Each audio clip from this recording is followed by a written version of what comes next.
नमस्कार। आज हम बीएड प्रथम वर्ष third paper learning and teaching अधिगम और शिक्षण के अंतर्गत कक्षा कक्ष में रचनात्मक या रचनावाद का प्रारूप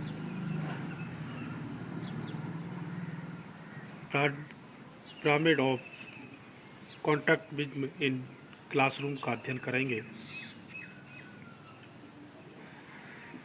रचनावाद या कॉन्ट्रैक्टिविज्म में इस बात पर बल दिया जाता है कि शिक्षण अध्यापक केंद्रित ना होकर छात्र केंद्रित हो। कक्षा कक्ष में अध्यापक की भूमिका ज्ञान के प्रेषक, ट्रांसमीटर या संचारी के स्थान पर ज्ञान को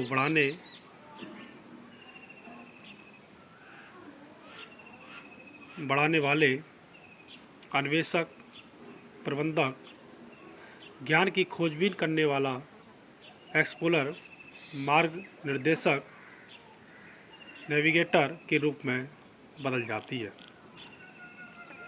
साथ ही छात्र की भूमिका मात्र ज्ञान के संयुक्त के स्थान पर ज्ञान निर्माता की हो जाती है। नवीन ज्ञान के निर्माण की प्रक्रिया के दौरान जो पूर्व अनुभवों पर आधारित होती है, छात्र प्रयोग करते हैं और उनका प्रारूप तैयार करते हैं, परिकल्पनाओं का सत्यापन करते हैं, निष्कर्ष निकालते हैं और दूसरे से अपने परिणामों और निष्कर्षों की तुलना करते हैं। रचनात्मक छात्रों को पूर्ण अकादमिक स्वतंत्रता प्रदान करती है, सहयोगी अधिगम कोऑपरेटिव लर्निंग को प्रोत्साहित करती है और अपने संगे साथियों पीयर्स के विचारों और आदर्शों में भाग लेने को उत्साहित करती है। रचनात्मक कक्षा कक्ष या कॉन्टेक्टिविज्म क्लासरूम की यह मुख्य विशेषता है कि अधिगम वातावरण का पूर्ण रूप से विकेंद्रीकरण डिसेंट्रलाइज्ड स्वरूप कर दिया जाए, जहां प्रत्येक व्यक्ति ज्ञान निर्माण और ज्ञान संग्रहण एक्विजिशन की प्रक्रिया में बढ़ चढ़कर भाग ले सके। चित्र के जरिए दिखाया गया है कि किस प्रकार से कक्षा कक्ष में परिस्थितियों का निर्माण किया जाए, जिसमें छात्र, स्टूडेंट और अधिगमकर्ता सक्रिय रूप से भाग ले सकें और उन तथ्यों के बारे में जानकारी प्राप्त कर सकें जो उसे प्रदान किए जाती हैं। लेकिन इस संपूर्ण प्रक्रिया या प्रोसेस में अध्यापक को अथवा ज्ञान बढ़ाने वाले फैसिलिटेटर को एक महत्वपूर्ण या इम्पोर्टेंट भूमिका निभानी पड़ती है। इस संबंध में उसे छात्रों को उन सहयोगी विधियों के प्रयोग को अपनाने के लिए प्रोत्साहित करना चाहिए जो नए ज्ञान के निर्माण में और उन पर अमल करने के उद्देश्य से उन्हें इस बात का आभास करा सकें कि वे क्या कर रहे हैं और उनकी समझ या सोच किस प्रकार परिवर्तित हो रही है। इस प्रकार की सहयोगी प्रविधियों में प्रयोग, एक्सपेरिमेंट्स, वास्तविक जीवन से संबंधित समस्या समाधान, रियल वर्ल्ड प्रॉब्लम सॉल्विंग, मस्तिष्क उद्दोलन, ब्रेन स्टॉर्मिंग, वाद विवाद, डिबेट आदि को सम्मिलित किया जा सकता है। इस प्रक्रिया में अध्यापक अथवा ज्ञान को बढ़ाने वाला इस बारे में स्वयं को आश्वस्त करता है कि उसे छात्र के पूर्व संप्रतियों को ठीक से समझे और वह उन्हें ठीक से दिशा निर्देश दे पाए और उनके कार्य में सफलता प्रदान करे।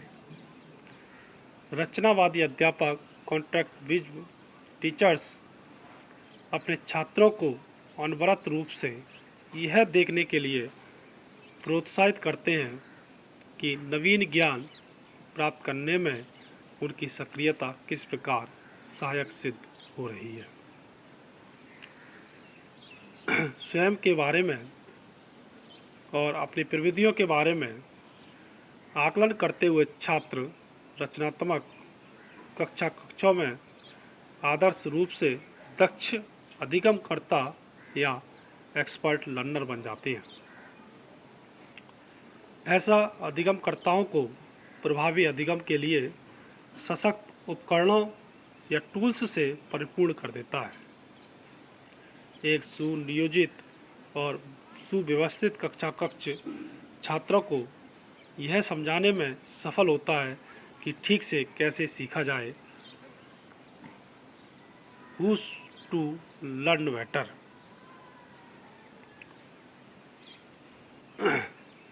छात्र अपने पूर्व अनुभवों के आधार पर किस प्रकार तथ्यों और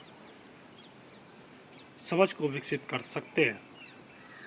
जब वे अपने अनुभवों पर अनवरत रूप से विचार करते हैं, सोचते हैं, तो उनके विचारों को बल प्रदान होता है और उनमें जटिलता आती है और वे नवीन ज्ञान को स्वीकृत करने में अपेक्षित सशक्त योग्यताओं का विकास करते हैं।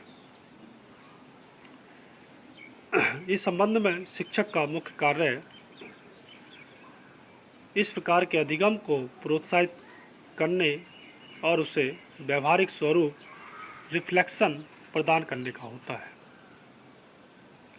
जैसे मान लीजिए विज्ञान की हाई स्कूल की कक्षा में छात्रों का एक समूह विज्ञान की किसी समस्या पर विचार कर रहा है। अध्यापक उनकी इस समस्या का हल अच्छे से जानता है, फिर भी वह अपना ध्यान इस बात पर केंद्रित रखता है कि छात्रों के आपस में पूछे गए प्रश्नों को लाभदायक तरीके से छात्रों की मदद में प्रयोग कर सके। वह प्रत्येक छात्र को इस बात के लिए प्रोत्साहित करता है कि वह अपने वर्तमान ज्ञान के परख समस्या के आलोक में करे और विचार विमर्श में बढ़ चढ़कर हिस्सा ले। इस संबंध में छात्र अनेक स्रोतों की सहायता ले सकता है, जैसे पुस्तकें, वेबसाइट्स, वाद विवाद, फोटो इत्यादि, ताकि समस्या के संदर्भ में कुछ विचार प्राप्त किए जा सके। धन्यवाद।